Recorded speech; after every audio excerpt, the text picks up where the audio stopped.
What is going on, everybody? Back at it again with another YouTube video. And today is going to be the start of my weekly, review sort of podcast thing. We're just going to call it 4 Weekly Podcast. And, we're going to just go over, what's happened, throughout the week. It's going to be a lot longer than most videos. My longest video on this channel is probably, around 20 minutes. I want to make this video around, 25, 20, somewhere between 20 and 30 minutes. Really just going deep into, the conversation with, what happened with the 7 days that just passed. And I mean, obviously not much has happened in the last 7 days with only NFL free agency happening. And, I've really discussed everything that needed to be discussed in my prior videos this week. But we have been absolutely killing it, with the subscribers. We reached 200 subscribers this week. We're already at 216. We're already there. We're already, working our way to 300. And, later on this week, I'll be pulling names out of a hat to see whoever wins, the prizes of the 2 headbands and 2 hats.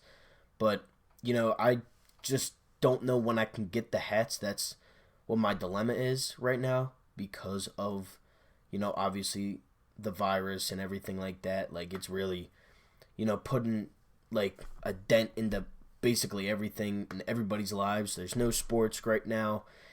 People are, obviously getting sick from it. They're out of jobs and just, this whole thing is a big mess. But I've been, trying to give you daily uploads because there's really nothing to do. You are quarantined in your house. There's nothing you can do, so I'm trying to get you guys content every day. The views have gone up drastically on this channel, and the support with everything has just been amazing. And to give it back to you, my job is to just put out content, daily content. Even with no sports going on, I'm still finding ways to give you guys some stuff to talk about and give you guys some stuff to put in the comment section below. And also, every like really does matter. We've hit 10, 12 likes on the last 3 videos, and they have been my highest viewed videos in a long time on this channel. So just remember, hit that subscribe button. We're at 216 right now. Let's try to get to 220 by the end of tonight. And also, hit that like button. Every like counts. And comment, what do you think about this whole virus thing, and what also you think that the Eagles should do? Because that's really all that's happened this past week was, the Eagles signing players, and, some stuff around the NFL has really happened. But it's really been all Eagles on this channel for the last week. And it's nothing wrong about that, but, it's tough to just talk about one sport, especially when that sport isn't even going until August. And, the thing that I have to look forward to the most is the NFL draft, which is in a month from today. So to get into, this weekly podcast, a weekly review of, Philadelphia sports, day 1, the Eagles re-signed defensive tackle Hassan Ridgeway to, a 1-year deal. It was a good, defensive tackles and, the front guys, the trenches on this team are very important to this, the defense. And you could tell by some of the moves later on in this week, you could definitely tell that the sole purpose of this past week was to beefing up the defense and, go into the draft looking to get some offensive weapons. There's obviously still guys out there like Brashad Perryman, like DeMarcus Robinson, and, guys like that. And we also still need probably an offensive lineman or two to, fill in Vaitai and Peters' spot on the offensive line. But day 1, Eagles re-signed defensive tackle Hassan Ridgeway, and the Cowboys franchise tagged Dak Prescott. And, to this day, it's now been 7 days since this has happened, and Dak Prescott still hasn't signed, the deal yet. So, obviously when that comes out, I'll probably put it in a video or something like that, just discussing, what that means for the Eagles. I want Dak to sign and stay on the Cowboys. I don't think Dak's that good, and you know, I might get some hate for that from the Cowboys fans, but I don't think he's better than Carson Wentz. I never did, and I never will. I really just don't see it. So that's basically what happened in day one of the week.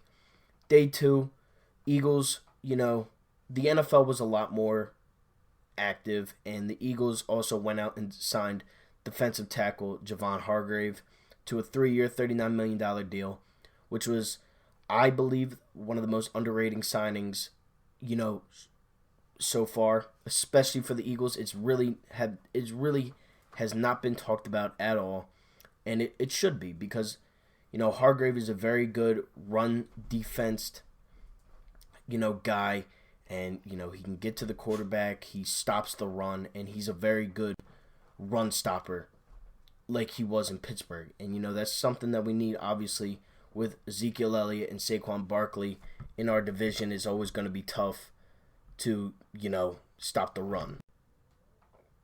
Some other things that happened, day two, Amari Cooper signed an extension with the Dallas Cowboys, 5 years, $100 million. Obviously that is a big, deal for the NFC East, with Amari Cooper being probably the best wide receiver in, our division.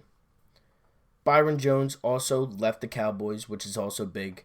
He signed a 5-year deal, and it becomes the highest paid cornerback in the league. I'm pretty sure it was like 5 years, around like $87 million. And he signed with the Miami Dolphins. So that gets him out of the NFC East, which is good. Vaitai goes to Detroit on a 5-year, $50 million deal. Obviously we weren't going to pay Vaitai that much money, and I didn't expect us to re-sign him when, you saw his asking price and you saw what teams were offering him.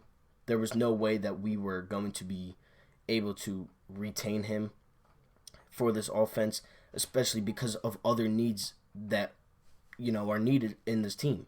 We still need, at the time of the signing, we still needed some cornerbacks. We still needed, a big secondary help. We needed, wide receivers. We needed a lot of things. So to get one of our backups, we weren't going to give him $50 million, and I really don't blame the Eagles for letting Vaitai go. He was good while he was here, but you just could not retain him.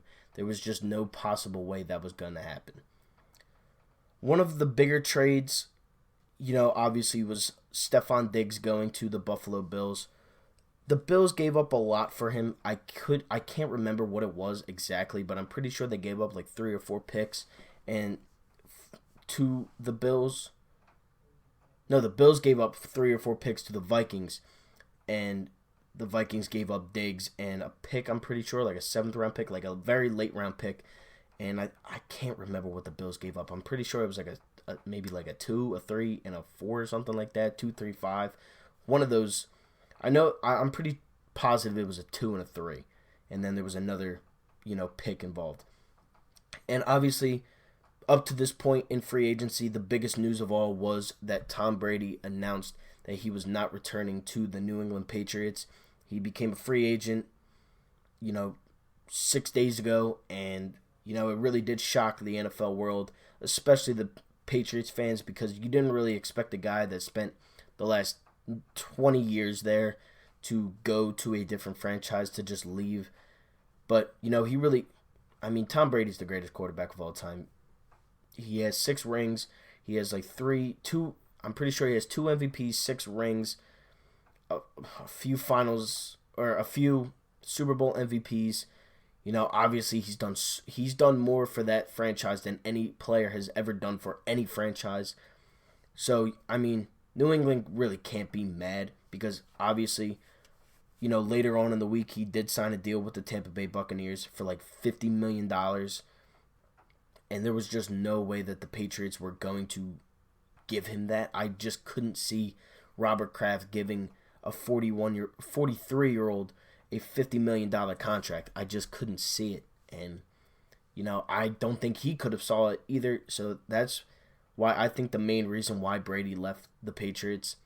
It really doesn't bother me in any way. Yeah, we would have to play them in the playoffs at some point, if they make it to where we could see them in the playoffs before the Super Bowl, which obviously sucks. You don't want to see Tom Brady with weapons like Mike Evans and Chris Godwin and O.J. Howard and guys like that. You don't want to obviously see them in the playoffs, especially if they have like a home field. And the Super Bowl this season is being played in Tampa Bay, so that could be a very, that could be very wanted by Brady and the Buccaneers to get to the Super Bowl. You have home field advantage for the Super Bowl with, a 6-time champion, a top 5 receiver, 2 top 10 receivers, top 15 receivers. I think Mike Evans is top 5, and I think Chris Godwin is definitely in the top 15 range, maybe like 13 or like 12 or 13-ish.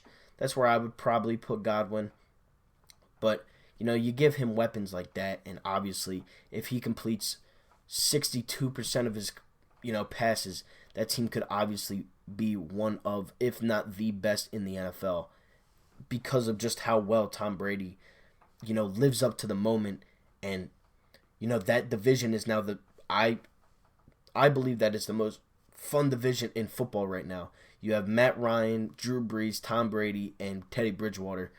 You have them all playing 2 times a year against each other, and I think all of them, I think that definitely the first game of the season, the first Monday night game of the season could very well be Brady versus Saints in Tampa. It could very well be that. It could very well be Matt Ryan versus Tom Brady in the first game of the season on Monday night or on Sunday night or in the Superdome. It could be very, or in Mercedes-Benz, whatever it's called. You know what I'm trying to get out. Tom Brady versus Drew Brees is something that we only got every 4 years, and now that we have it 2 times a year. So I really do believe that, Brady going there is good for the NFL, for a market, and I think that the NFL should be very, excited that Brady is going to a division with such good, talented, everything. They have good, talented quarterbacks and receivers on both sides of the ball in Tampa, New Orleans, Carolina, and Atlanta. You got Julio Jones and you got Matt Ryan. Then you got Breeze and Mike Thomas, and you got Teddy Bridgewater and the young guys like I can't even remember their names, but they are decently young players. DJ Moore, that's the guy I was looking at. DJ Moore is obviously an up and coming receiver in this league, and Brady might not even make the playoffs this year just because of the fact that the division that he's in is so stacked. But, if I'm being honest here, I do think it's going to be Saints 1, Bucks 2 in that division. But I think they all could finish with around 9 wins, honestly. Day 3, was a pretty upsetting day for Eagles fans. Eagles decided to release Pro Bowl safety Malcolm Jenkins, who's not only just a Pro Bowler for this team, but he was also the leader of the defense. And obviously Malcolm Jenkins will be very missed by Eagles fans, including myself, because of how much he did for the community and how much he did for the team in general as a whole. Obviously you never want to see a guy like Malcolm Jenkins, leave, especially the way that he left. And he did write a thing on the Players Tribune, I'm pretty sure. And, he was just thanking Philadelphia, saying that it was always going to be his home when he got back. How, it really did shape his career into what, he is doing now. And he did end up signing with the Saints for a 3-year deal or something like that. 3 years with an option maybe. I'm not really good with the deals yet unless it's with the Eagles, and I know the deals and the numbers and everything like that. But, obviously Malcolm Jenkins was, if not, he's definitely one of the greatest Eagles of all time, in my opinion. And I think you could definitely see his jersey go up in the rafters one day. I would not be surprised at all with, that decision from Jeffrey Lurie or, just the Eagles fan base in general. He did a lot. He helped this team win their first and only Super Bowl that they have so far. And, he really sent shockwaves around the NFL when he laid the hit on Brandon Cooks. And, he was just a very, very important piece to the puzzle of winning a Super Bowl.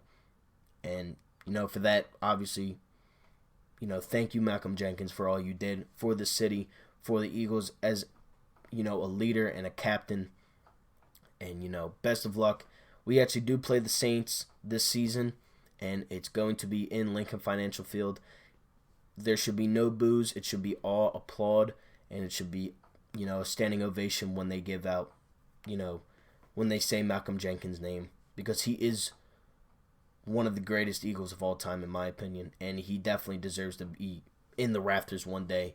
No Eagle should ever be able to wear the number 27 just because of how much he did for this community and how much he did for the Eagles as a person and as a leader. Other news within that day, Jalen Mills re-signs with the Eagles on a one-year deal, and also they said that they wanted to move him from cornerback to safety, and there was something that came out today, like a little article that said Jalen Mills wants to take over that Malcolm Jenkins role, be the leader, be respected by everybody around the NFL, be one of those guys that, younger players like the younger players, the rooks coming into the NFL, they want to obviously be able to look up to a guy like Jalen Mills, and obviously Malcolm Jenkins was a perfect example of that, and he did everything in his power to, be that leader that everybody would look up to, and, they have. I really can't say enough how much Malcolm Jenkins really did shape, the Eagles as a culture and as a fan base, and he really just embraced it all, and he really, he truly, sincerely loved this city, and I believe that this is forever going to be his home once his career is all said and done, within the next 3 years. He's on his final, runway. I mean, this is it. So I would not be surprised if he signed that one-day contract just like Brian Dawkins did, to end his career. And just like I think LaShawn McCoy, if he's not already going to sign back with the Eagles, will do. I think they will both sign one-day contracts. I'm pretty sure Jeremy Maclin did it too. They both signed one-day contracts to end their careers as a Philadelphia Eagle. Guys that brought them, not that Malcolm Jenkins was brought into the league by us. He was actually brought in by the Saints, and he goes back. Obviously him, Sean Payton, Drew Brees, and those guys, they won a Super Bowl together in 2009, I think. 2009, 2010, 2011. One of those years. I'm pretty sure it was 2009, 2010. But, yeah, Malcolm Jenkins, nothing but respect for him. And, I wish him nothing but the best. And if the Saints do end up going to the Super Bowl, I will probably be rooting for them. Just because I want Malcolm Jenkins to, succeed in whatever he does. That's how much he actually meant to the city. Obviously, he's a guy like Brian Dawkins. He's just a leader, and he's a very outspoken leader. And you can definitely tell, he always knows what to say, and he's always, encouraging, and he's always getting the crowd into it and the players into it. And that's what it's really about. I mean, being a leader, it's not, and also being a leader, showing perfect example on the field, but he did a very good job of what he did these past 4 years on the team, and he also brought millions of fans together for a week after they won the Super Bowl, and they were just the happiest fans in the world. And obviously, championship parades around the city don't come very often. I mean, the the Phillies parade was already 12 years ago, and the Eagles parade's surprisingly already 3. So it's obviously tough, and Philadelphia, hopefully we will see like better days in this upcoming decade. With Carter Hart in net and with AV as a coach. Hopefully the Sixers can turn it around. Hopefully Wentz can be the guy that we all know he can be. And hopefully the Phillies just turn it around with now Joe Girardi as their head coach and their skipper.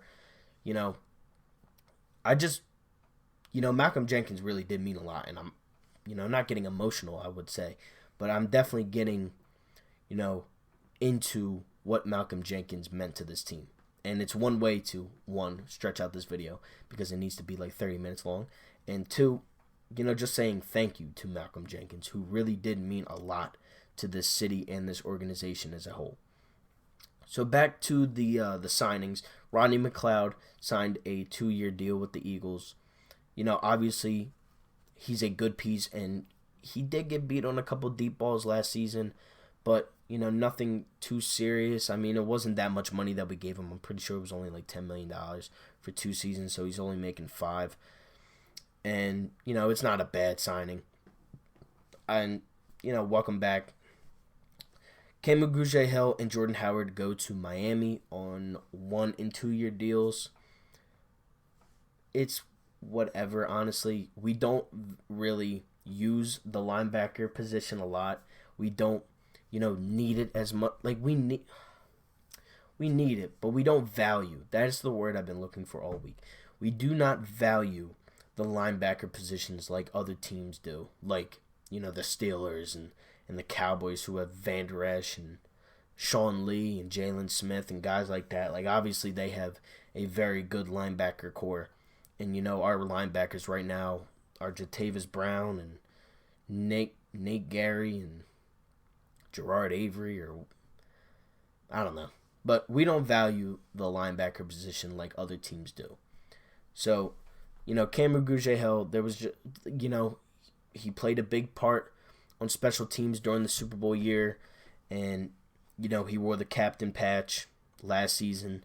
Jordan Howard obviously was only on the team for 1 year, but once the bye week happened, he really didn't play at all.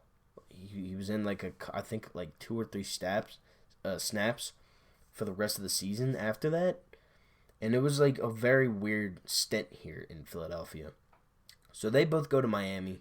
And also, I think Miles Sanders was going to be the number 1 back this season regardless. I think this is now his backfield. And I think, we might go out and either draft a guy that can just power it through, or, we'll sign a guy like Devontae Freeman, or, one of those guys, one of those, veteran type backs just for, a couple plays here and there. But I think the backfield now goes to Miles Sanders, and Boston Scott is obviously, I think, going to take over the Darren Sproles type of role that he had on this team. So I'm excited about the backfield. I actually really do like Boston Scott and Miles Sanders. I mean, Miles Sanders is one of my favorite players on the team, if not my favorite player on the team. I liked him a lot. I thought he was a very good pick in the draft last season, and he really lived up to my expectations for Miles Sanders, for himself. So I can't really complain. I liked the pick last season, and now I just like him even more because of what he can do on the football field.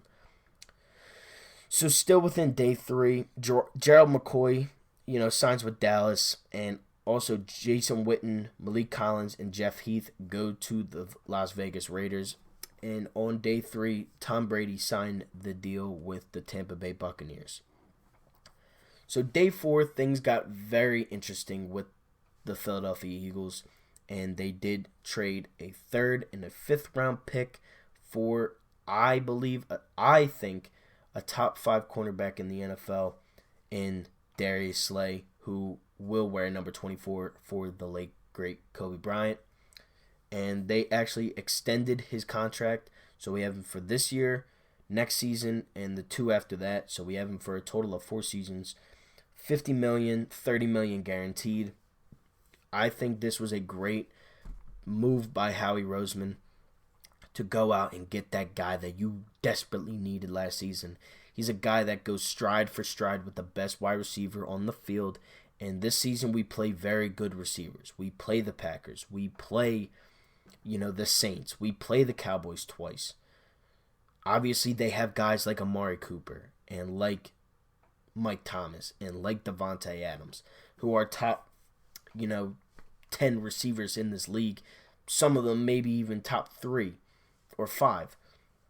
And we also play the Cardinals, who now just got DeAndre Hopkins, which was, I think, day one. I'm pretty sure day one is when DeAndre Hopkins got moved from Arizona, or from Houston to Arizona. So we also play them. So you're saying, so you got to think we're really playing two of the top three receivers in my eyes in the NFL this season, and top 7 guys. I think Cooper could be 7, and I think Davante Adams could be a top 5 receiver. Obviously, with Aaron Rodgers, he's a very good quarterback. He's a Hall of Famer for a reason. And, Davante Adams is also Aaron Rodgers is a very good quarterback. I think I said receiver. So, Darius Slay can obviously go stride for stride with guys like that, and he can also lock down receivers, here and there. And it's a very big thing to get your number one cornerback.